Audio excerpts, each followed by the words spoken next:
Okay, so jumping right into this chapter, obviously the first major thing to talk about is that Kid is about to commit, I want to say assisted suicide, by once again challenging Shanks. And look, I don't want to be like everyone else and completely discount Kid out of this fight, as there is some growth he has gone through, and I think his experiences from Wano will definitely carry over into this fight with Shanks. But the thing is, the odds aren't exactly in his favor either, because on top of a small little tidbit of information we learned that Kid didn't even lose his arm directly to Shanks. It was one of his crew or allies who did that, so that in itself still doesn't bode much confidence. But to make matters worse, the island they're about to clash on is Elbaf, the island of giants, where we get reintroduced to Dory, Bragi, Waymo, and Kashi.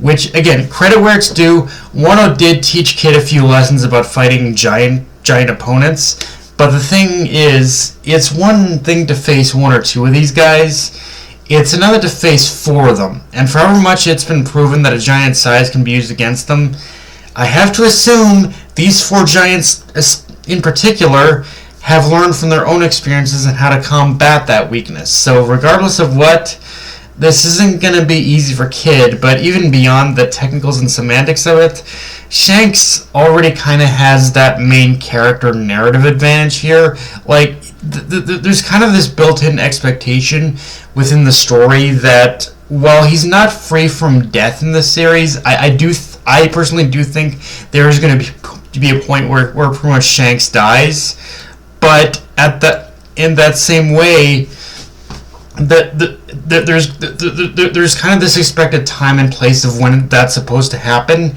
and now just isn't that time, especially with us knowing it's happening on Elbaf. When you put together two of the Straw Hats' biggest goals together in one place, naturally that plot armor is going to come into play. Now, that also leaves the question of how this is going to end for Kid. Because contrary to what Shanks says in this chapter, I don't think he's going to kill him. Don't get me wrong, I think Shanks will defeat Kid, but afterwards, I get the feeling Shanks is going to try and extend a hand of cooperation to work together and just try and appeal to Kid and try and make the case in order for them to work together, because I can't, and while I can't say with certainty it's going to happen, it's definitely a distinct possibility, especially with us knowing Blackbeard is on the hunt. Like, it just feels like this is a setup for Shanks and Kid to just finally quash the bullshit and kind of work together in some way. Like, I don't know, I can't help but feel that that's kind of what he's building up with this. I don't know. It all just feels like it right now. Now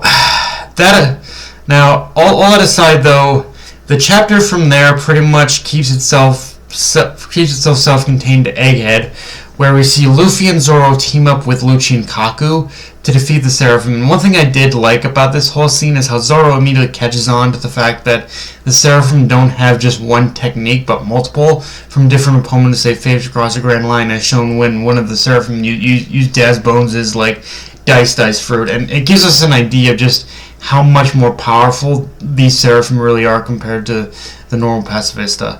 Of course, while that's going on, we also see Vegapunk having a conversation with captured government officials, which in itself explains why the Navy and CP0 were deployed here, but then we go on to learn that was likely the whole government's, the whole government, but then as we've also learned, it's likely that was just like the cover story, as I don't think the government really cares about those captured agents anymore, and that was likely just a surface reason CP0 and the Navy were probably given. As we go on to learn, the real reason that CP0 and Navy are being sent there is because, as Vegapunk reveals, the government is likely where he's been conducting poneglyph research. And the interesting thing about all this, at least to me, is how much more distant it feels like the government is growing towards the Navy and Cypher. Like in the latter's case, it was always the case. It was always the case that they were only ever told to carry out orders without question.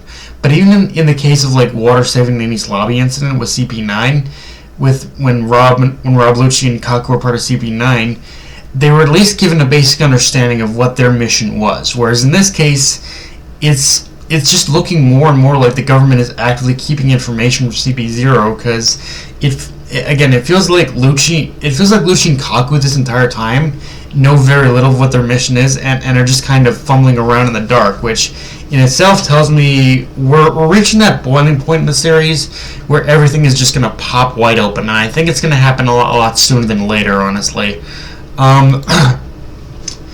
That aside, though, not much else to talk about, as I said, the chapter was rather self-contained, and while having some amazing moments pacing-wise, it was definitely mostly a setup chapter, albeit an amazing setup chapter. And honestly, I'll say this much: the only worry I do have right now with this chapter is that Oda might off-screen the fight between Shanks and Kid, like he did with Kaido, and I don't want to say entirely that's the case, and I really hope he doesn't do that here. But it does. I don't know. Something about it just feels like that might potentially happen. And again, I'm wholly on hope he doesn't, because for me, I really want Oda to just show us the fight, show us how much Kid has grown, show us how truly strong Shanks is. Don't just pussyfoot around the whole thing. Actually show how powerful Shanks really is.